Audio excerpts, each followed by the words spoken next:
Hi, in this video, I will be talking about the phenomenon-based learning activity with Rice STEM Academy scholars.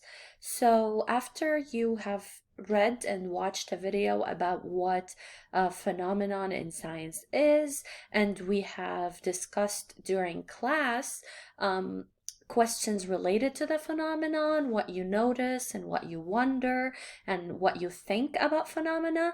Now is the time to experience what you've learned and apply it with Rise STEM Academy scholars. So just a reminder that when you are assigned a certain Thursday, um, at Rise STEM Academy, you will be teaching two groups of Rise scholars. One group will be from 1 p.m. to 1:25 p.m. The other group will be from 1:25 p.m. to 1:50 p.m. So you're going to engage the two groups with the same phenomenon if you want, but you're going to be doing this activity twice. For your reflection write-up, it's completely up to you if as a group you want to write your experience that you did in one of the sections, the first one, the second one, or both of them, or even just compare the two groups. What stood out to you when you did the first one or the second one? So let's go now over the steps of what we will be doing. So, as I said, in this activity, you will work in your Rise STEM Academy UK pre-service teacher group, and you'll engage elementary school children in virtual phenomenon-based science experience. Just a refresher that if you go to the home page of our course, there is a link, there should be,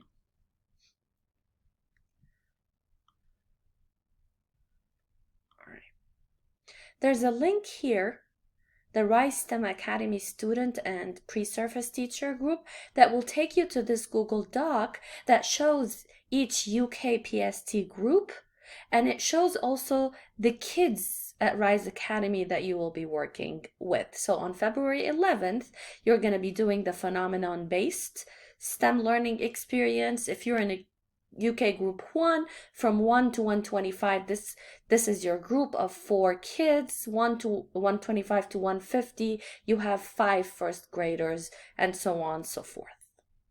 All right, so let's go back to our phenomenon-based learning activity. So you're going to first choose a phenomenon that is interesting to you. So it's important that it would be interesting to you so that you're interested in teaching it, that is engaging and age appropriate to your Rise group. So don't choose something too far advanced if you're teaching first grader, or if you're teaching second grader, don't choose something that is appropriate for kindergarten. What I suggest you do, and you don't have to do it, but I really suggest you check out the NSTA Daily Do's. So if you click on this link in the NSTA Daily Do, you have a few options. Go to the elementary tab and check these out. So all of these are scientific phenomena that are appropriate for the elementary level. When can we see different objects in the sky? Why are there fish in the desert? So there are so many. You can click next.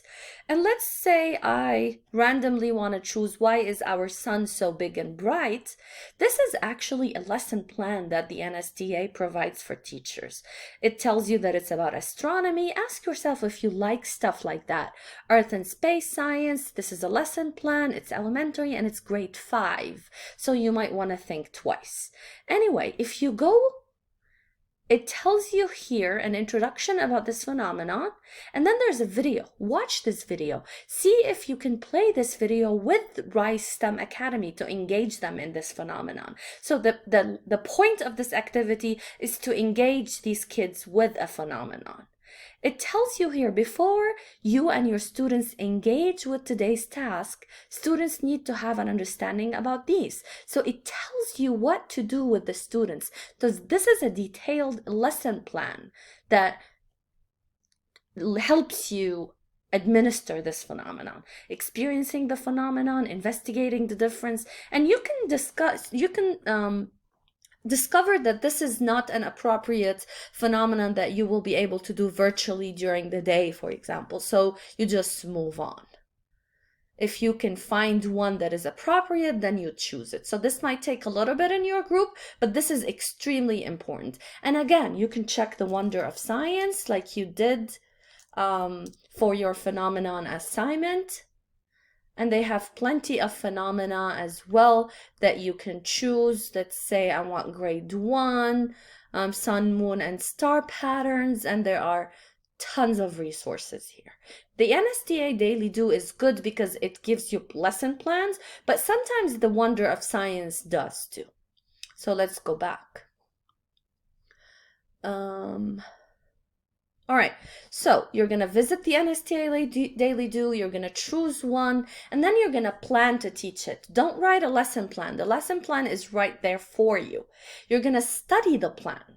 You're going to prepare to teach it. Read the provided lesson plan carefully. Prepare the materials in case you want to show the materials during your virtual session. Make sure to do an activity before teaching it if there is something you need to do. A very important criterion of good planning is to be prepared for things not to work. So then you are anticipating what to do. Note that always, I want you to act like teachers. Please make mistakes. It's okay to say that it didn't go as I planned. That's part of teaching and learning how to teach. So tweak things in the Daily Do to work for you and your mode of teaching. If you're not comfortable doing a certain activity, don't do it. Do something else. For example, also your Daily Do might suggest you work with students in a face-to-face classroom. See if you can do it as online environment.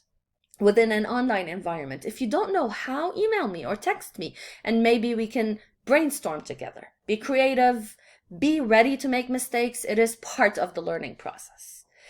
Now that you're ready with your group members, you're going to co-teach. So you're groups of 3. You're going to co-teach your assigned elementary school kids via Zoom.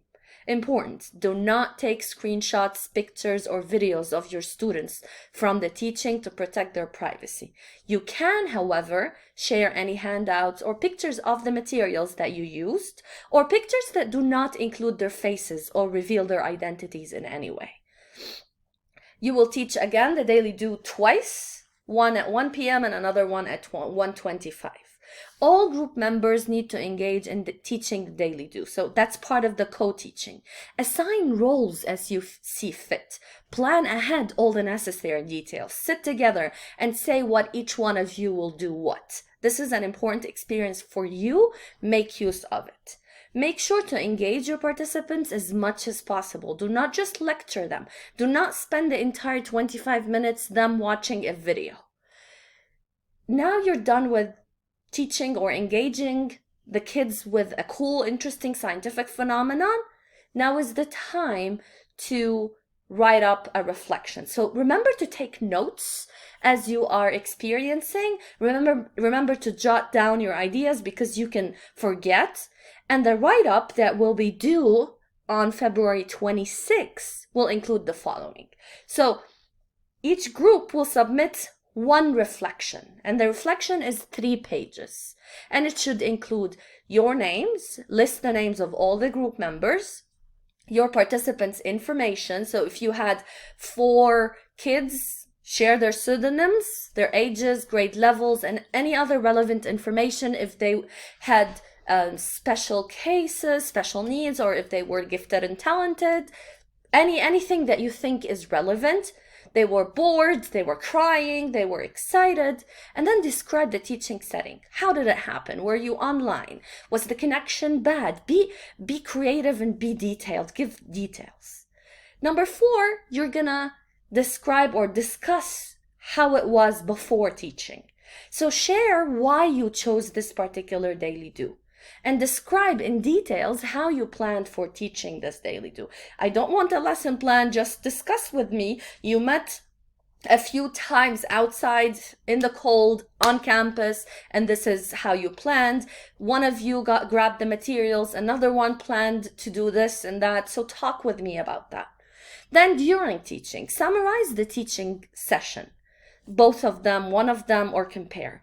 So focus on what you did as teachers and what the participants did, how they were engaged, what they did, how they felt, how you felt, all of these things that happened during teaching. Then after teaching, reflect on your experience, all the steps that were involved. Make sure to discuss, if applicable, any unexpected or unplanned things that happened during the sessions. And discuss why were they unexpected or unplanned. As teachers, we cannot control everything. So it's okay for unplanned things to happen.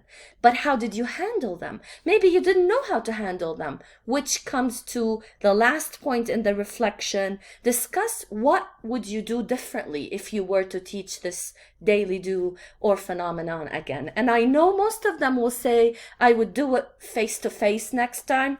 Try to think other than just face-to-face. This is the only option we have online. So given that it's still online, how would you do it differently?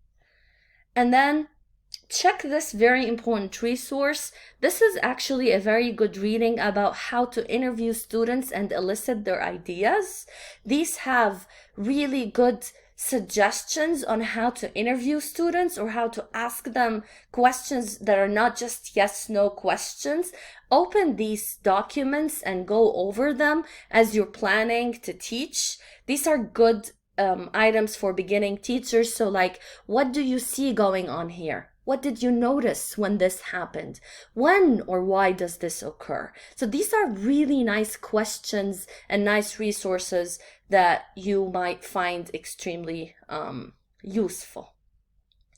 And then, as I said, you're going to teach this phenomenon-based activity on February 11, and you will submit the reflection assignment by February 26 at midnight. Again, if you have any questions, please do not hesitate to email me or text me if you have any questions.